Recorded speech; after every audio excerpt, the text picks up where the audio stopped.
love the band too. Not as cool as my band. Glad you ready? I like sunglasses. This is fucking gnarly. Okay, just hold on. Thank you. Patrick, they're getting their sunglasses. They would like to wait till they get their sunglasses.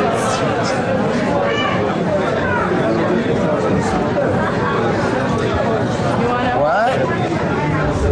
You know what? I seriously want to open for you too. I really do. That's a fucking goal. Unless they fucking like fade out. Axel.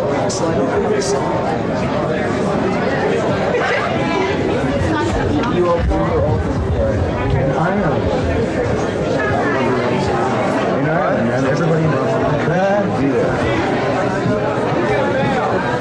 I want to play ours.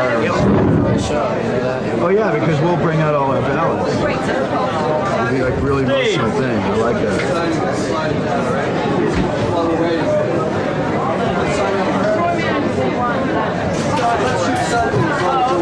I'm gonna shoot you guys signing this, so sign it. We like B-roll. That's my favorite photo we've ever done. No, the spaghetti one is my favorite, I think.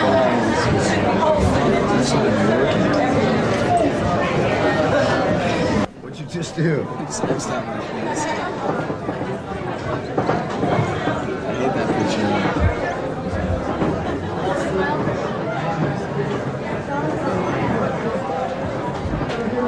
It's my favorite photo I've shot. That's me hanging out with Barbie there. Barbie did my hair and makeup that day. That's why it looks so cool. No one else knows how to do hair and makeup like that because no one else has that mentality of like heavy drugs and heavy rock and roll. It's like I wasn't on drugs, but I look like I'm annihilated because she's smart. She knows how to do it.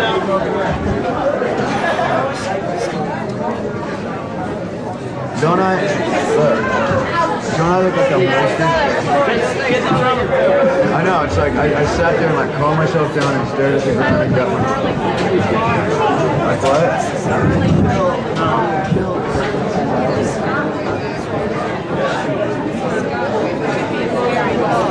Yeah.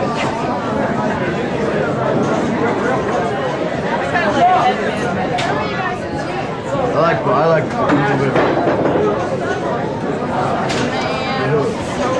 Hey, where's that?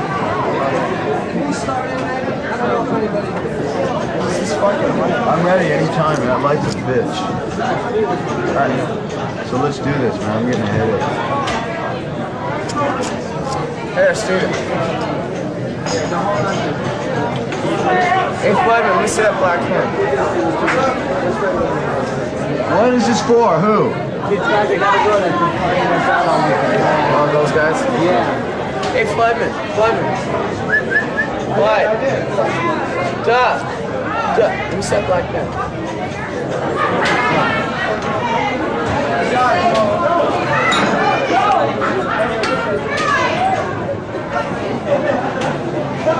What's this?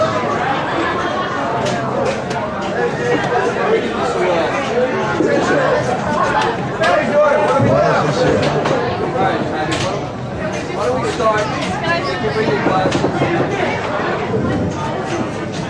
Are they mics? Do they need to be? Is that the mic? Yeah. Actually, Yo, Mom. What is this?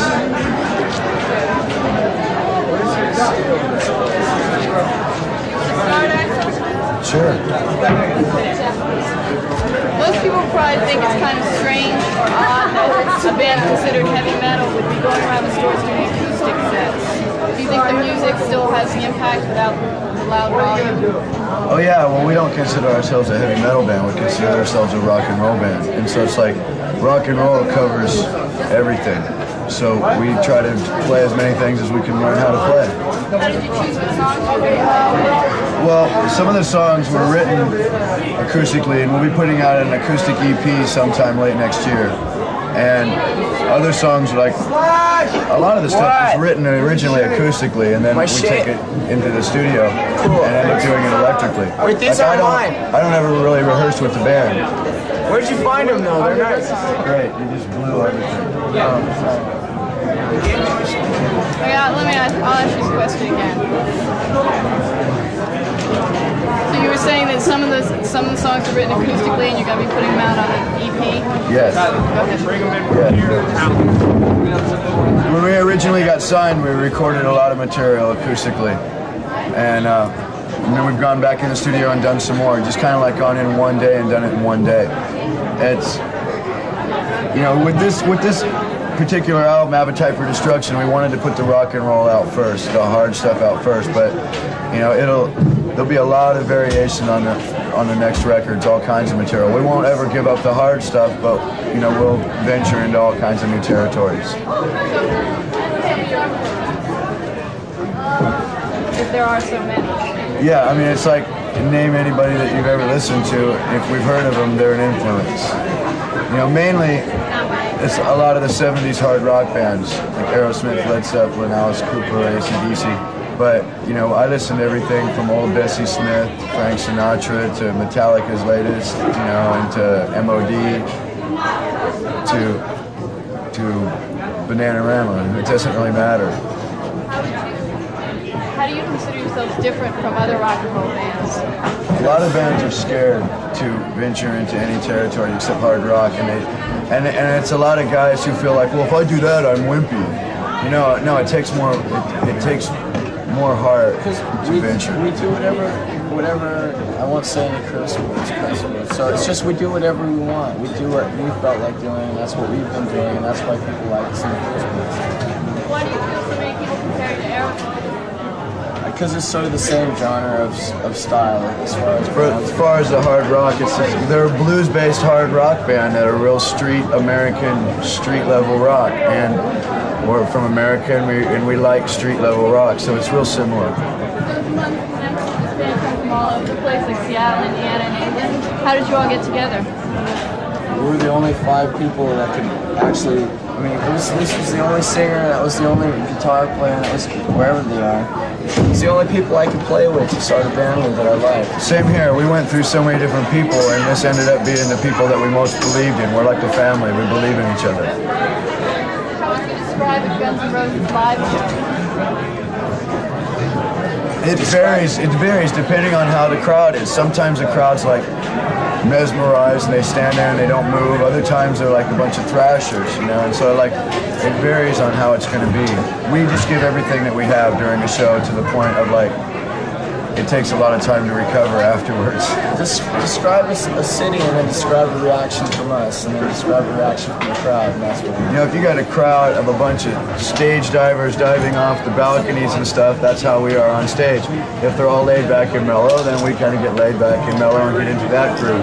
We play off the vibe a lot. You've got a reputation for being really rowdy. Is it harder to break into the music business because it's a dangerous element?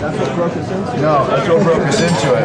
The labels were looking for a new young band that was rowdy again.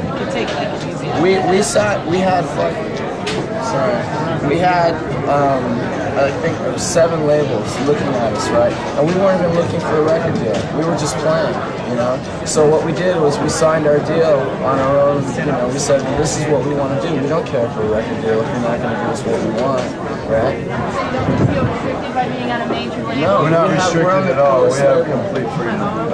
And then, because they like what we're doing, they like our music. It ended up like they ended up enjoying the music, so it's very good being on Geffen. They're 100% behind us, so what else could we The ask? people at Geffen are great. You have such a dangerous rap. Are we rolling? Okay. Tell me something. If you've got such a dangerous and such a rowdy reputation, tell me something you've done that's been wild, or tell me a story that somehow you've ended up in trouble. I don't know. What do you want? What do you want? Anything. This guy, we rented vans. He goes out and wrecks vans and passes out in the middle of the street. We stayed at the Gramercy Hotel here, and one of our friends, West Arkeen, the guy jumped over the counter. His dad had a heart attack, and they didn't give him the message. And then when he yelled at the guy jumped over the counter and hit him. And then 3 guys jumped him that worked the hotel here in New York. So then he came up and got me. I went downstairs and 2 big guys come at me with clubs. So I grabbed a huge metal sign, you know, and it was like a showdown. They backed off, and then the cops came, and you know, that's like the most recent thing that's happened. Tell me why there are two versions of the Appetite for Destruction cover. Why do you think there's two versions? Well, I have to get it on tape. Well, because there's a lot of record stores and stores that sell your record that did not like the cover and had a different opinion of what it meant. And so we knew that was going to happen, but we wanted to get the cover out. So then we made another cover. And it's basically there's two covers because we didn't want to, we weren't stupid. We didn't want to like limit our sales. And plus we like both covers. And it's fun having two versions out. Plus it's a catch-22 because we put out the first record, right? We put out the first cover, sold so many, with that, and then changed it. And the fucking first, or the first cover, the cover is inside the inner sleeve. Yeah, you so it's a catch-22. Anyway. So it's like it doesn't really matter. Are you worried that people like the PMRC will object or I don't really care about the PMRC. I don't care. I think it's stupid. I think people that are voting for people, don't deserve to have somebody's wife or something like that. That's not the person they voted for. I'm not voting for who this guy decides to be with. The more stickers they put on records, the more records we sell. Yeah. It's the whole philosophy of being a teenager in rebellion, The worse they get. When the parents hate it, the kids love it. So it's like, and then the parents end up finding a song they like. So I like that. They don't have a clue. Are you looking forward to opening up the Motley Crue? Yeah. 3 more days. Oh yeah. 4 more days. Oh How did you yeah. end up opening up? Well, we were going to do it on the original beginning of their tour, but we weren't ready yet. Our album hadn't been put out yet, and so they got Whitesnake, and they were real happy with that. But now Whitesnake is ready to start headlining on their own, and they like us and we like them, so it's like we're ready to do it.